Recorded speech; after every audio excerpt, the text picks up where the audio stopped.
Um, Recently, I was in the death care industry for 13 years with the same company. I felt like I was a passionate advocate. I even call myself a cemeterian, and I believe in the sacredness of the industry. But for whatever reason, I'm not there anymore. I know, and they know. They can explain it a whole lot of ways.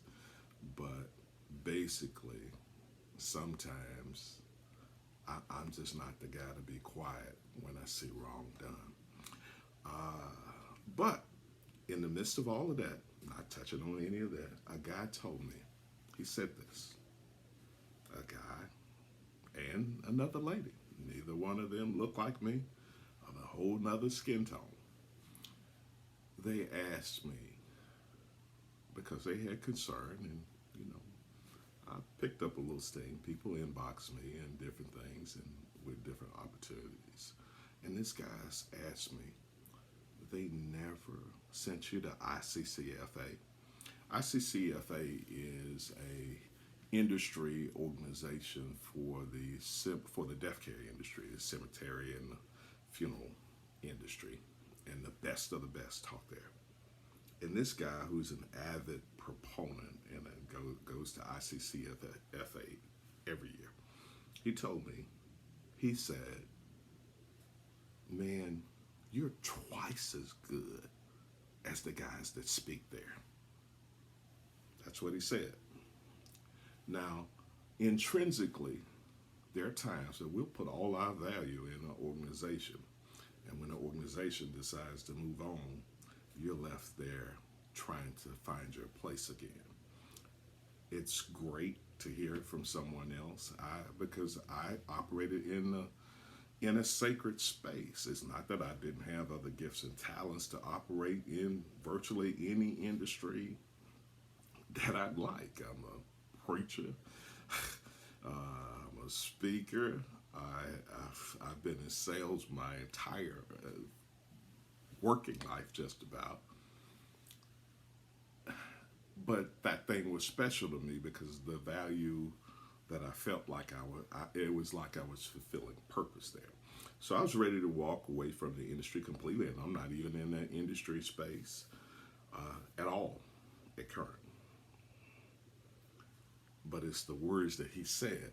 He says, "Man, you're twice as good as the guys, the best of the best that they put out, and they never asked you to do it, never sent you to ICCFA."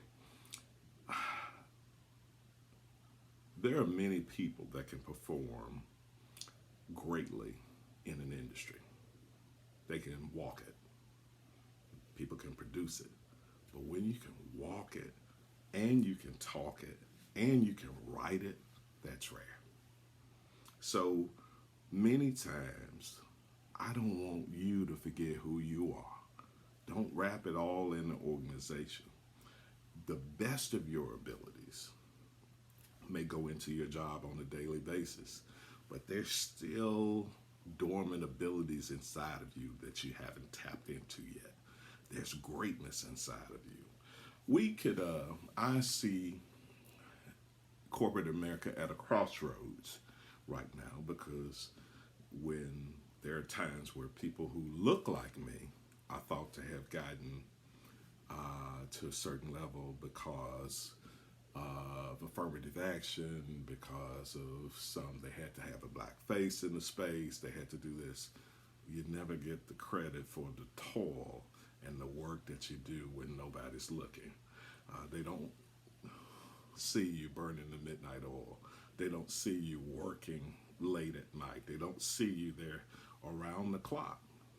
So I don't want you to forget who you are. I see there are tons of black women, even with the confirmation of our recent Supreme Court justice, where her qualifications were questioned so greatly. And I see so many black females that are knocking the ball out the park in the corporate world. And And some of them now are rising up. They don't like being talked about their hair. They don't like being castigated for this or castigated for that. And they're getting huge followings. But the black man in the marketplace sometimes has a tough time if he doesn't follow lockstep. I don't want you, regardless of who you are, whether your creed, color, and race. I have great friends of every color. I have great friends that are not Christians. I have great friends and innovative guys that I follow that none of their background agrees with mine. You just can never forget who you were called to be. You give your best to an organization to push that organization forward, but never forget the big picture, the prize that lives on the inside of you. I guess you can spend all of your time waiting for that big day where somebody puts you up on a major stage because you really belong.